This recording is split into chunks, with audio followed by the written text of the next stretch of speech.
Hey everybody, it's Dr. Richie from Limitless Chiropractic. Thank you for tuning in to tonight's Spinal Workshop series.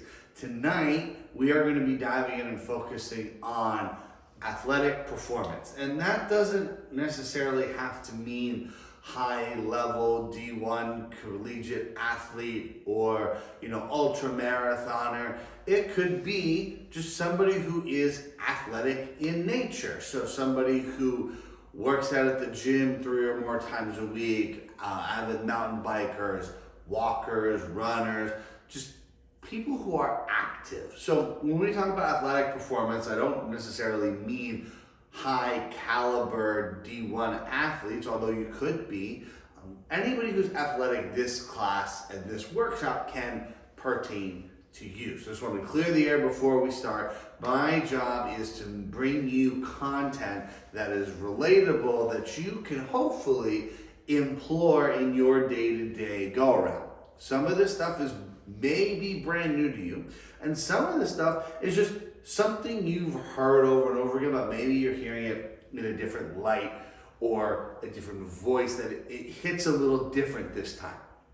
As we go through life and as we accumulate experiences, the same information doesn't always connect the same, because things change and shift how we look at things the more we learn about stuff. So we are going to be talking about athletic performance today. And one of the things that we're going to dive into specifically is how does neurology play into it? Second thing we're going to talk about is how to train properly. And number 3, we're going to talk about what other things do we have to do to make sure our body is ready to attack whatever we are going to dive into, whether it's mountain biking at Kohler, running a 5K, or something maybe a little bit more intense, running a marathon or a half marathon, going for a 50, 60, 70 mile bike ride, or competing in Division I collegiate sports down in Fayetteville, the U of A. So let's dive into the neurological impact that happens during performance. So does anybody know what makes a muscle contract? So think about it. If I told you to make a bicep muscle, contract your bicep muscles, what happened? Well, I bent my elbow and I made a fist and it made the muscle hard, right? Yes, that's what happened. However, these were all a bunch of signals that were sent from the brain. So we decided that we were going to make a muscle, we were going to contract the bicep muscle. So what happened was the brain sent signals down the brainstem, down the spinal cord, out through the nerves at the base of the neck. There are nerves that control the elbow and the forearm that said, okay, contract certain muscles, bend the elbow, and then there were muscles that, nerve impulses that came out and traveled to the bicep muscle, and they said, contract your fibers and hold. All of these things happened at the speed of light. So neurology is really, really, really important. And we have to make sure that our neurology is functioning properly to make sure we get the most output from our musculoskeletal system. So one of the things you see us do in here on our new patient exams and our re-exams is grip strength. And I don't have you hold it for a long period of time, so I'm not looking for long, sustainable contractions.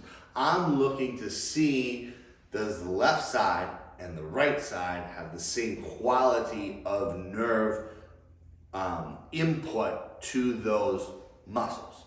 So how does that work? Well, if I squeeze and let go, and let's say I squeeze 45 pounds of pressure on the right side, and then I go and I squeeze 80 pounds of pressure on the left side, I know somehow, somewhere on this right side, that neurological input is not there.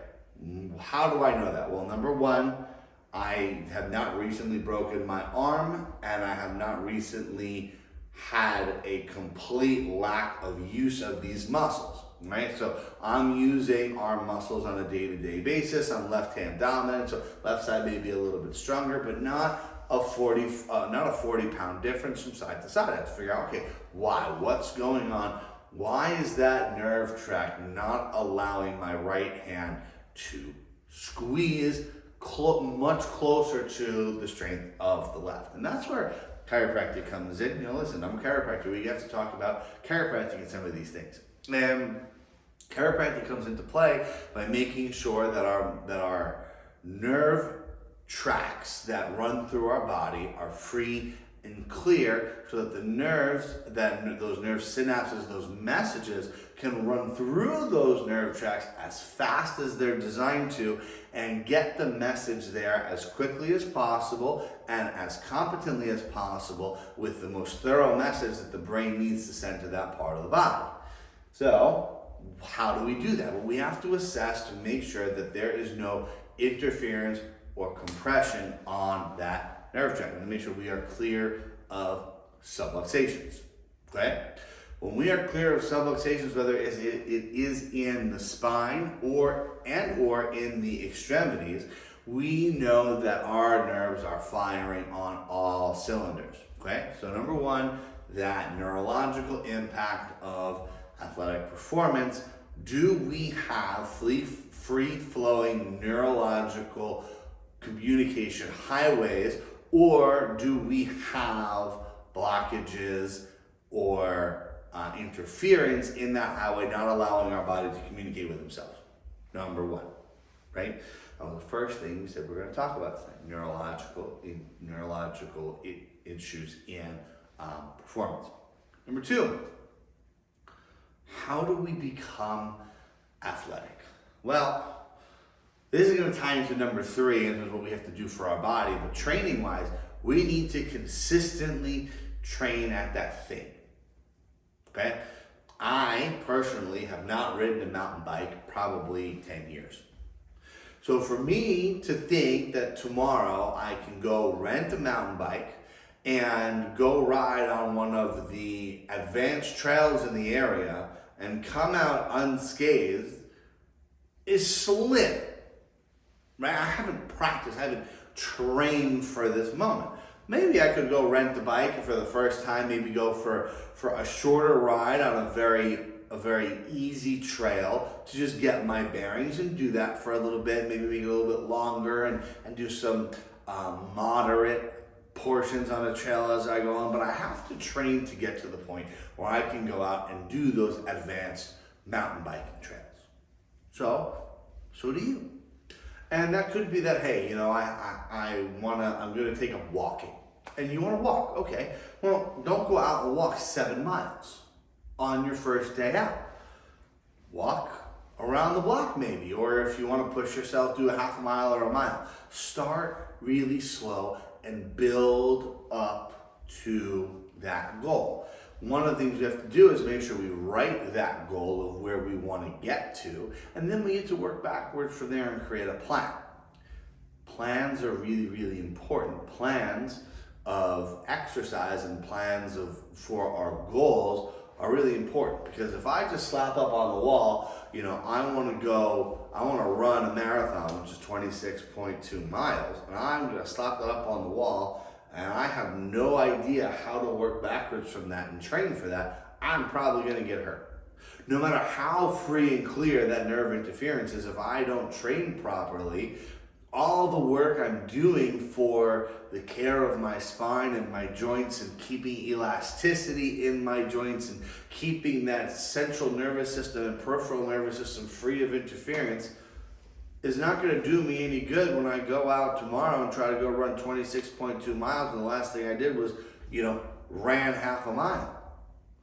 I'm not going to survive that well. Walking will be a challenge for the next week. I may or may not finish. It will be a very unfun, demoralizing challenge. However, in my training, if I work up to that and say, in 1 year from now, I'm going to run a marathon, and I do something every day to help get me toward that goal, when it comes time for that marathon, I should be able to finish, and be able to finish with pride and say, hey, I did it. I'm not broken afterwards. Yeah, I'll probably be sore for the next 2 days because I just ran 26.2 miles. However, I won't feel broken and defeated doing it. So number one, neurological implementation, neurological communication to the different parts of our body to help us in our athletic career. Make sure that's intact. Make sure there are no subluxations interfering with that communication. Number two, an accurate and adequate training protocol that you are going to put together. Number three, what else do we need to do to tie this together to help our body? Number one, hydration. Number two, nutrition. Number three, accountability. So this last part is going to have 3 subparts. Number one, water intake. I don't guarantee, but I'm very, very, very, very, very sure that a majority of people are dehydrated to some extent. Whether that be lack of water or lack of minerals, that is from person to person. So number one, take your body weight, divide it by 2, and that's how many ounces of water you should be drinking every single day. It would not be bad to add an electrolyte in. When I say electrolyte, I do not mean Gatorade.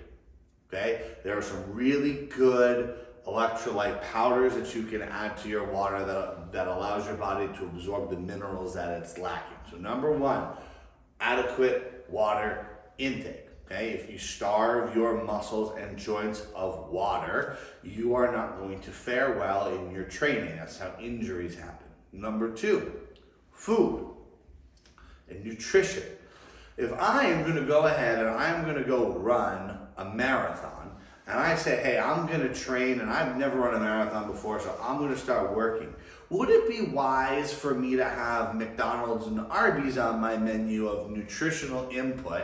Or would it be more wise for me to maybe have some salad, a good carbohydrate like a sweet potato, and some protein, chicken, meat, maybe some salmon, right? We need to replenish the body's nutrients. When I go and I start exercising for my marathon, I'm going to be burning a lot of calories, yes, and I'm going to be depleting my nutrient stores and my sugar levels. Now, that does not mean go eat a bunch of Hershey chocolate, but I'm going to be depleting my sugar levels because glucose in the body is turned to energy, and that's what we need when we are training. We need energy. So I need an adequate, high-quality food source to replenish what I have lost in my training. So Arby's and McDonald's, off the menu, okay? Nutrition is very, very, very important. Greens and carbs and protein, however you want to get that, make sure you get those in, and we can work on that, person to person based on, certain parameters. But make sure you're getting healthy nutrition, okay? And number 3, accountability. So it's really, really hard to stay accountable to yourself at times when you have a really big monumental goal, okay? Right? To run 26.2 miles in 365 days from now can be a monumental goal. You need a team. It could just be one person, but a team is better, of people who are going to hold you accountable to do the things, for you to do the things you need to do every day to achieve your goal. It's very easy to fall behind because you go on a vacation, or because your friends are going to the brewery because it's nice out, but you have to go for your training. All these things can lead to us not being able to achieve our goal. So accountability is huge. Having an accountability buddy, and you can't get mad at your accountability buddy for holding you accountable to something you said you want to do. I mean, you can, but there's no real basis for it, right? If you If I ask Mrs. McGillicuddy to be my accountability buddy because every evening at 6:27 p.m. I need to go for a run, and my friends are going to the brewery, and Miss McGillicuddy says, well, you really should go for your run. I can't morally get annoyed at Miss McGillicuddy because I had asked her to do that one thing for me. So, we need to make sure that we have an accountability buddy to push us to achieve our goal. A really good one is a spouse or a friend. Even sometimes your kids. Young kids, as a soccer coach here, young kids are brutally honest and ruthless. They will hold you accountable, and they will love doing it. But having some form of an accountability buddy to help you is key. So, neurological input. Make sure our body is free of subluxation so we have a body full of function. When we are athletic and we are performing in an athletic sphere, we need more function than dysfunction. Function makes us know that our joints and all of our processes, right? Running is a process. I keep going back to this marathon thing. Running is a process. The mechanics of running are a process. So making sure that process is functioning optimally will prevent breakdown. How do I make it function optimally? Well, I make sure there's no dysfunction at the joint level so the body can function properly. Number 2, make sure that I have an accurate training protocol. And number 3, make sure I am surrounding myself and fueling my body properly to achieve the training and the end goal. We have all 3 of those things. We can outperform a lot of people. Most people have a training protocol. A decent amount of people have a really good food and nutrient intake. Fewer people than that drink enough water, and less people than that are keeping themselves accountable to making sure their spine is checked on a very, very routine basis to ensure scar tissue and dysfunction doesn't come into their joints while training. So the more of these things you add, the more of a advantage you are going to give yourself amongst others. Now, this may not be a challenge to you to go win, but it's going to give you a leg up to perform better than you thought you could. Or it's going to give you a leg up that you can perform better than you think you are now. Doing all of the things, right? All the things. You hear that all the time. Do all the things. Well, doing all of the things has a point, right? If you're getting chiropractic adjustments, you have a training plan, you drink adequate water and replace your minerals, you have high quality nutrition meals, and you have an accountability partner that helps you get through it, you are going to perform better than you ever thought you could. So, drop in the comments, let me know where you think you may have fell short previously on previous athletic endeavors, and drop also in your comment what you're excited to implement going forward, right? Information without implementation leads to depression. We don't want that. We want to make sure that you take something from this and can go ahead and daily implement it. So whether that is making sure you get on a more routine basis with your chiropractic care, or it's remembering that, I just have to take my body weight and divide it by 2 and that's how much water I should drink. We have plenty of ways to know how many ounces of water we're drinking. It's simple. Just know how many times you have to fill up your bottle. Everybody knows how many ounces their tumblers are now. So maybe it's that. Maybe it's one less cheat meal during the month or the week to help adequate nutrition. Or maybe it's the accountability buddy. Whatever that is, whatever you're going to challenge yourself to, drop that in the comments as well. Let us know what you want to add to and what your challenge is. And we'd be happy to come alongside you and root for you on this challenge journey. So, Remember, drop in the comments what might have been a downfall on a previous athletic performance endeavor, what your next challenge is, and which one of those you are going to add. All right? I'm Dr. Richie with Limitless Chiropractic. You're going to see lots more of these videos coming out. We want to help you be your best in whatever you want that to be. So, we look forward to seeing you soon. Have an awesome evening and go attack your next athletic challenge.